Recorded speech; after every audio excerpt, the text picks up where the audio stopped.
Hello అండి, welcome to all stories. ఇవాల్టి కథ ఆండాళ్ళమ్మ గారు ఎపిసోడ్ 3. కథ రాసిన వారు ముప్పాళ్ళ రంగనాయకమ్మ. నిజంగా వాణ్ణి చూడకపోతే ఈవిడ ప్రాణం పోతుంది.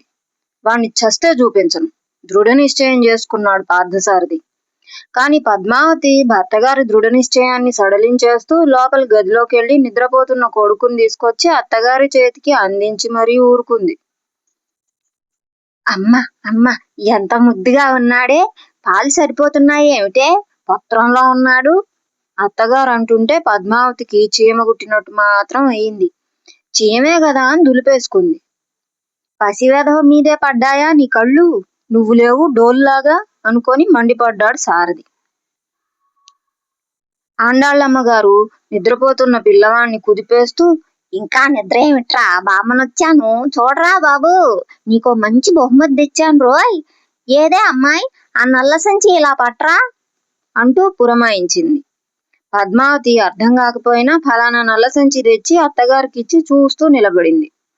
ఆండాళ్ళమ్మ గారు సంచిలో పైన పెట్టిన నీరుగావి పంచెలన్నీ తప్పించి పాతాళంలోంచి ఓ బొట్టు పెట్టె వంటి పెట్టె పైకి తీసింది.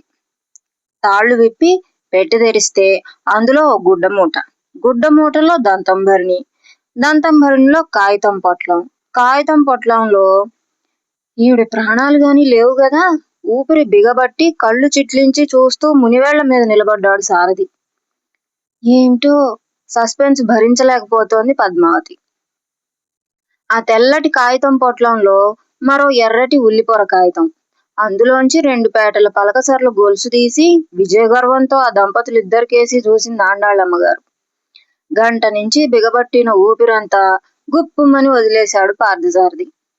కళ్ళు చిట్లించుకొని మరీ గొలుసు చూసింది పద్మావతి. ఆండాళ్ళమ్మగారు గొలుసు బాబిగాడి మెళ్ళో వేస్తూ, ఇది నువ్వే ఉంచుకోరా నాన్న, అమ్మకు కూడా ఇవ్వకు అంటూ పిల్లవాడిని ముద్దు పెట్టుకుంది.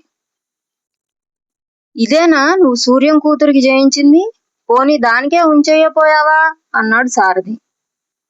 అదేం మాటరా, నేను పనికిరాని వాళ్ళకి నా సొమ్ములు ఎలా పనికొస్తాయంటావు, ఇది ఉంచేసుకోవాలని మహా తాపత్రయపడ్డారులే, నేనా ఊరుకునేది.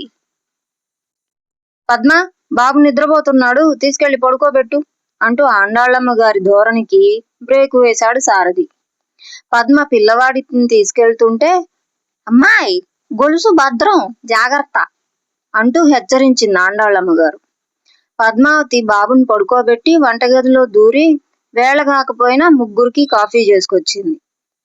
అమ్మాయి, మీరు పలహారం చేసుకోరే అని అడిగింది ఆండాళ్ళమ్మ గారు కాఫీ గ్లాస్ అందుకుంటూ. లేదత్తయ్యా, పిల్లవాడితో నాకు ఒక్కదానికి తీరదు, ఏదైనా సెలవు నాడు చేస్తుంటాను అంది పద్మావతి.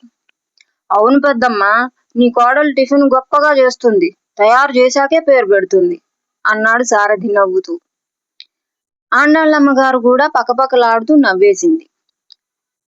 రేపటి నుంచి వంట అది నేను చూసుకుంటాను లేవే అమ్మాయి, నీ కొడుకుని మొగుణ్ణి చూసుకో అంది కోడలి పిల్లతో అత్తగారు భర్తగారు కలిసి తనకు అసలు వంటే రాదని నిర్ధారణ చేస్తున్నట్టు పద్మావతికి కాస్త చిన్నతనం అనిపించింది.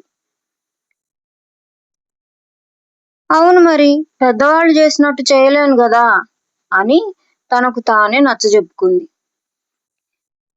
ఈ సంచులవి లోపల దాచమంటారా అత్తయ్య అంది ధోరణి మారుస్తూ. ఉండు, అందులోవి పార్థుడికి కొన్ని కాగితాలు చూపించాలి అంటూ గ్లాస్ ఖాళీ చేసి లేచి వెళ్లి తెల్ల సంచిలోంచి మోపెడు కాగితాలు తీసి ఆ కట్టంతా పార్థుడి ముందు పడేసింది ఆండాళ్ళమ్మగారు. ఆఫీసు ఫైళ్ళు ఏమైనా ఏం సంచిలో పుట్టాయా ఏమిటి అనుకుంటూ, ఏమిటి ఇవన్నీ పెద్దమ్మా అన్నాడు సారథి. చూడరా తెలుస్తుంది, నేను మాత్రం ఏం చేసుకుంటాను గనక నువ్వే దాచుకో అంది ఆవిడ తాంబూలం ఇస్తున్నట్టు. పద్మావతి కళ్ళు ఇంతింత చేసుకొని బుగ్గన వేలేసుకొని కూర్చుంది. పార్థసారథి కట్ట విప్పి ఒక్కో కాగితం చూడనారంభించాడు. ఫలానా ఊళ్ళో ఫలానా వారికి అప్పులిచ్చిన నోట్లు కొన్ని, చేబదుళ్ళిచ్చి సంతకాలు చేయించుకున్న కాగితాలు కొన్ని, ఇళ్ళు వాకిళ్ళు తనఖా పెట్టి రాయించుకున్న దస్తావేజులు కొన్ని, బకాయి పడిన మిగతా తాలూకు రైతులు రాసిచ్చిన పత్రాలు కొన్ని, చావబోయే నోటుకి కొంత తీర్పు పెట్టి తిరగరాయించుకున్న బాపతు కొన్ని, చెంబు గాజు పూస తాకట్టు పెట్టి వడ్డీ వివరాలతో రాసిన చీటీలు కొన్ని, ఎక్కడెక్కడి పొలాలకి ఎంతెంత ధాన్యం రావాలో వివరించే కౌళ్లు కొన్ని, అన్నీ తడిసి మోపెడు కాగితాలైతే ఉన్నాయి. అవి వసూలయ్యేదెప్పుడో మరి. అమ్మా ఆండాళ్ళమ్మా, ఎన్ని వ్యాపారాలు చేస్తున్నావు అనుకొని విస్తుపోయాడు సారథి. అన్నీ చూశావు అంద ఆండాళ్ళమ్మగారు. చూశాను గాని పెద్దమ్మా, మనలో మన మాట ఇవన్నీ వసూలయ్యాయోనంటావా? సారథి ఓ ధర్మ సందేహం అడిగాడు. ఏమిటి? ఉరిమి చూసింది ఆండాళ్ళమ్మగారు. సారథి బిత్తరపోయాడు. వసూలు కాకపోతే నేను ఊరుకుంటాను, చచ్చి దయ్యాన్ని కొట్టుకుంటాను రోయ్ అంటూ పకపకలాడింది ఆండాళ్ళమ్మగారు. అఘోరిస్తావు అనుకున్నాడు సారథి తేరుకొని. అన్నీ జాగ్రత్తగా దాచుకో, నువ్వే వసూలు చేసుకుందువు గాని అంది ఆవిడ ధారాళంగా. అదేమిటి పెద్దమ్మ, దాచమంటే దాస్తాను గాని ఈ డబ్బు నాకెందుకు? నీ వాళ్లే బోల్డ్ మంది ఉన్నారు. అదేం మాట? ఇప్పుడు అన్నావు గాని ఇంకెప్పుడు అనకు. నేను పనికిరాని వాళ్ళకి నా సొమ్ము ఎలా పనికొస్తుందిరా? నా ఆస్తిపాస్తుల్ని నా ఇష్టం వచ్చిన వాళ్ళకి దారబోసుకుంటాను. ఎవడు కాదంటాడో చూస్తాను. అన్నీ నువ్వే వసూలు చేసుకో. ఇదిగో ఇలా చూడు, మా ఊళ్ళో కోవెల చెరువు పక్క 2 ఎకరాలు నీకే రాసేస్తాను, అంతే అంద ఆండాళ్ళమ్మగారు ఆవేశంగా. పద్మావతికి కళ్ళ ముందు జిగేల్మని మెరుపు మెరిసి చిమ్మ చీకట్లు గమ్మాయి. పెద్దమ్మ మాటలు వింటూ సారథి తెల్లబోయాడు. నా పేర పొలం రాస్తావా? ఏం తీసుకోవా అంద ఆవిడ భీకరంగా. అది కాదు పెద్దమ్మ, ఆ పొలం నువ్వు కిందటి సంవత్సరం సరోజకు పెళ్లిలో చదివించావు గదు. సింగినాదం చదివించాను, చదివింపేగా. అప్పుడు నిజంగా ఇచ్చేద్దామనే చదివించాను. అది మాత్రం నన్ను చేరనిచ్చిందా? మొన్న శ్రావణంలో అది అత్తారింటికి వెళ్తుంటే నేను వచ్చి నీ దగ్గర ఓ 10 రోజులు ఉంటానే అమ్ముడు అన్నాను. ఎప్పుడో తీసుకెళ్తాలే, ఇప్పుడు కాదు, మా అత్తగారు వాళ్ళు ఏమనుకుంటారో అంది నసుగుతూ. చెప్పొద్దు, నాకు కోపం వచ్చింది. నేను 2 ఎకరాలు ఇస్తున్నాను కదా, దాని అత్తగారి పెత్తనం ఏమిటి అంట. ఆ సరోజకే ఇష్టం లేదురా నన్ను తీసుకెళ్ళటానికి. నీ పని ఎలా ఉందా అనుకున్నాను. ఈ ఏడాది పంట నేనే ఉంచేసుకున్నాను. నేను పనికిరాని వాళ్ళకి నా సొమ్ము ఎలా పనికొస్తుందిరా? ఇక ఆ పొలం దానికి ఇవ్వను, నీకే అనేసి ఊరుకుంది ఆవిడ. పద్మావతికి కూడా అదేమంత సమంజసం అనిపించలేదు. అయినా పెళ్లి పందిట్లో 10 మంది వినగా చదివించావు, ఇప్పుడు మానేస్తే బాగుండదులే పెద్దమ్మా. నేను తీసుకున్న 4 నన్ను అంటారు అన్నాడు సారథి సావధానంగా. ఆండాళ్ళమ్మగారు కయ్యమంది. ఎవడ్రా నన్ననేది? నిన్ననేదిని? నా దగ్గరకు రమ్మను, డొక్క దించి డోలు కట్టి వాడి చెవి దగ్గరే వాయిస్తాను. పళ్ళు పీకేస్తాను బెదవకి. ఏమైనా సరే ఆ పొలం నీకే ఇస్తాను. ఎవడంటాడో చూస్తాను. సరేలే పెద్దమ్మ, ఈ ఎండలో పడొచ్చావు, కాసేపు పడుకో, ఇప్పుడెందుకు ఈ గొడవలన్నీ అంటూ పెచ్చు పెరిగిపోతున్న ఆండాళ్ళమ్మగారి ఆవేశానికి అడ్డు వేశాడు సారథి. మరే నాయన, చల్లని మాట చెప్పావు, అలాగే పడుకుంటాను. కాగితాలు అవి భద్రం సుమా. అమ్మాయి, పిల్లాడు గొలుసు కూడా భద్రంగా దాచుకో. పని మనుషుల్ని గట్రా నమ్మకూడదు, దొంగ పెదవులు. ఏది ఓ చాప ఇలా పడి నడుము వాలుస్తాను. కిందెందుకు అత్తయ్య, గదిలో మంచం వేస్తాను రండి. పద్మావతి లేచి వెళ్లి అత్తగారికి మెత్తటి పక్కపరిచింది. మంచం మీద ఒరిగి అటు ఇటు దొర్లుతూ నిద్రలో మునిగిపోయింది ఆండాళ్ళమ్మగారు. సారథి తేలికగా ఊపిరి వదిలాడు. పద్మావతి నెమ్మదిగా వచ్చి సారథి పక్కన కూర్చుంది. ఎలా ఉంది అన్నాడు. ఏమిటి? అదే, నాకు పెద్దమ్మ, నీకు అత్తయ్య, ఆండాళ్ళమ్మ. అమాయకురాలు. అలాగా? కాకపోతే మీకు 2 ఎకరాలు రాస్తానంటుంది ఏమిటి? ఆవిడంటే మాత్రం మనకు బుద్ధి లేదు. బాగుంది, ఆవిడకై ఆవిడే ఇస్తానంటే. సారథి బ్రహ్మాండంగా నవ్వాడు. ఆహా పద్మావతి, ఆడదాన్ని అనిపించుకున్నావు సుమా. పద్మావతికి పౌరుషం వచ్చింది. ఆడపుటక బుట్టి ఆడదాన్ని అనిపించుకోకే అంది విసురుగా. అమ్మాయి, నీకంత విసుగెందుకు గాని నెమ్మదిగా ఆవిడ్ని మంచి చూసుకో.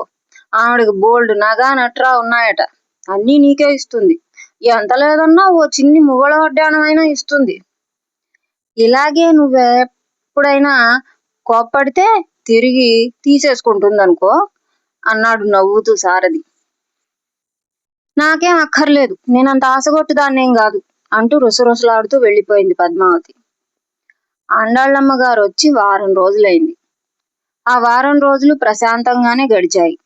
తుఫాను వచ్చే ముందు వాతావరణం ప్రశాంతంగా ఉంటుందంటారు. ఇది అటువంటి ప్రశాంతత కాదు గదా కొంపదీసి.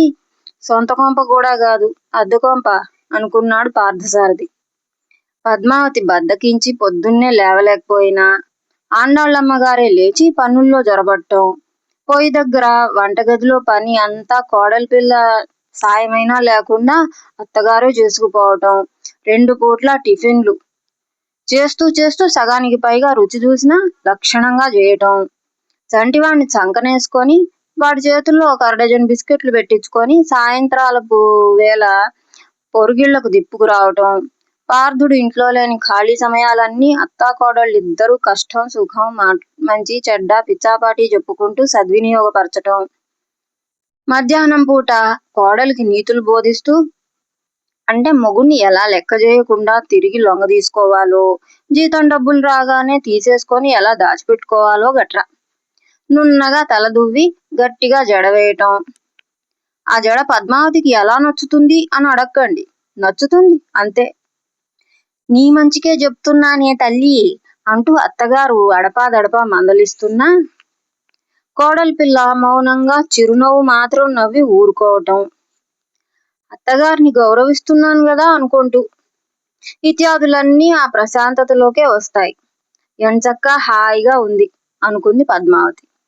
ఈవిడ్ని చేరదీయటం ఏ విధంగా చూసినా మంచికే సుమా అని కూడా అనుకుంది. ఒకరోజు ఆఫీసు నుంచి వచ్చిన పార్థసారథి భార్యామణి కొంగు పట్టుకొని ఏదో కబుర్లు చెప్తున్న వాడల్లా ఆండాళ్ళమ్మ గారు రాక ఆకలింపు చేసుకొని కొంగు వదిలేశాడు. అమ్మాయి పద్మావతి, బాబిగాన్ని తీసుకొని నేను అలా శేషమ్మ గారి ఇంటికి వెళ్ళొస్తాను, ఇల్లు భద్రం అంటూ గదిలోకి ఓసారి తొంగి చూసి వీధిలోకి వెళ్ళిపోయింది ఆండాళ్ళమ్మ గారు. సారథి బట్టలు మార్చుకుంటుంటే పద్మావతి పలహారం అమర్చింది. ఈ వారం రోజులకే నాకు చాలా కష్టంగా ఉంది పద్మ అంటూ సారథి దగ్గరకొచ్చాడు. ఎందుకు అంది పద్మ అర్థం కాక. ఎందుకేమిటి, ఏమిటి కర్మ చెప్పు. ఈవిడ రాకముందు ఎంత స్వేచ్ఛగా ఉండేవాళ్ళం. ఎవరో వస్తారని ఎవరో చూస్తారని జంకు బొంకు లేకుండా ఆడింది ఆటగా పాడింది పాటగా. ఛ, ఆ సరదా ఎక్కడా? నువ్వు అసలే మైలపడ్డట్టు దూరంగా తిరగటం ప్రారంభించావు. బాగుంది, లేకపోతే ఆవిడ ఉండగానే వచ్చి మీ ఒళ్ళో కూర్చోమంటారా ఏమిటి? అందుకే కదూ నేను అఘోరించేది. ఏమిటి కర్మ? మీ శృంగారం సాగటం లేదనేగా ఈ వేదాంతం. ఆవిడ వల్ల ఎంత సుఖంగా ఉందో తెలుసా? నా మొహంలా ఉంది. నీకు సుఖంగా ఉందేమో, నాకేం లేదు. వెధవ తద్దినం తెచ్చిపెట్టావు. మీ అమ్మగారే ఉంటే ఏం చేసేవారేమిటి? నిన్ను 4 దన్నేవాణ్ణి, వెధవ తల తిరుగుడు లేకుండా. సారథి చిరాకు చూసి పద్మ నవ్వింది. ఇప్పుడు నన్నేం చేయమంటారు? ఆవిడతో జగడం వేసుకోరాదు, పోతుంది. పద్మ విరగబడి నవ్వింది. నవ్వుతున్న పద్మ కళ్ళల్లోకి చూస్తూ అడిగాడు సారథి. నిజం చెప్పు పద్మ, ఎప్పుడూ లేనిది ఇలా దూరంగా తిరుగుతుంటే నీకు బాధగా లేదు? పద్మ కళ్ళు దించుకుంది. ఎందుకు లేదు, ఎలానో సరిపెట్టుకోవాలి. మనం ఆడే ఆటలు నలుగురు ఉన్న కుటుంబాల్లో ఎక్కడా సాగవు. సాగే వాటిని కూడా ఆఫ్ చేశావు, పైగా నీతులు నేర్పుతున్నావు. ఛ, నాకు ఇంటికి రావటం అంటేనే పూర్వంలా సరదా లేదు. పద్మ క్షణం మౌనం వహించి, ఎందుకలా బెంగటిల్లిపోతారు? ఆవిడ మీకు 2 ఎకరాలు బోల్డ్ రొక్కం ఇస్తానంది మరి అంది హాస్యం చేస్తూ. నోరు ముద్దు, వెధవ ఎకరాలు 2 కాదు, 200 ఇచ్చినా అమ్ముడు పోతానని మాత్రం అనుకోకు. ఒక్క మాట, నీ మాట కాదనలేక అంగీకరించాను, అనుభవిస్తున్నాను అంతే. సారథి కోపం వచ్చిందని గ్రహించిన పద్మ నిజంగానే నోరు మూసుకుంది. సారథి పలహారం ముట్టకుండా వెళ్లి కుర్చీలో కూర్చొని పేపర్ అడ్డు పెట్టుకున్నాడు. పద్మావతి చాలాసేపు పలకరిస్తాడేమోనని ఎదురు చూసింది. లాభం లేక తనే వెళ్లి పేపర్ తీసేసి చేతులు పట్టుకుంది.